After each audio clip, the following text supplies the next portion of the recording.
Hi guys! Welcome back to my YouTube channel. So for today's video, ituturo ko naman sa inyo kung paano magpalit ng address sa Shopee.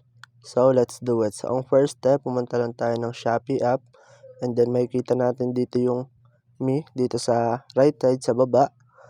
And then makikita nyo naman dito yung settings dito sa taas. So pindutin nyo yan. And then dito, pindutin nyo lang tong my addresses. So ayan, kapag napindot nyo na, so dito, makikita nyo yung old address na nilagay nyo. So kapag gusto nyo palitan, so ilagay nyo lang, so pindutin nyo lang yung add a new address. And then dito, magpifill up na kayo. So ilagay nyo lang dyan yung name nyo, phone number,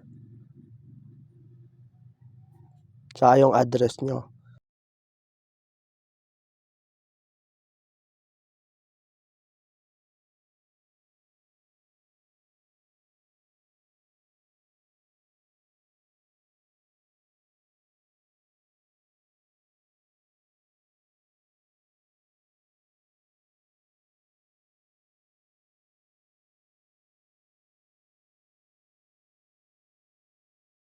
So dito naman, ilagay nyo yung postal code ng city nyo or province. At ayan, ilagay nyo naman dito yung street name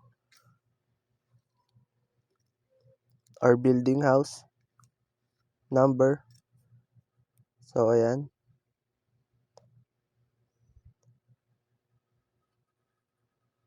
At dito, i-confirm nyo lang. So ayan, pag okay na, so i-open nyo lang yung set as default address. At ayan, pwede nyo na siyang i-submit. So pag na-submit nyo na, so makikita nyo na dito yung in-add nyo na address.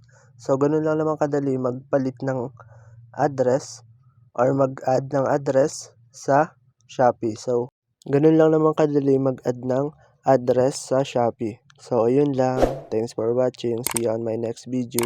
Bye!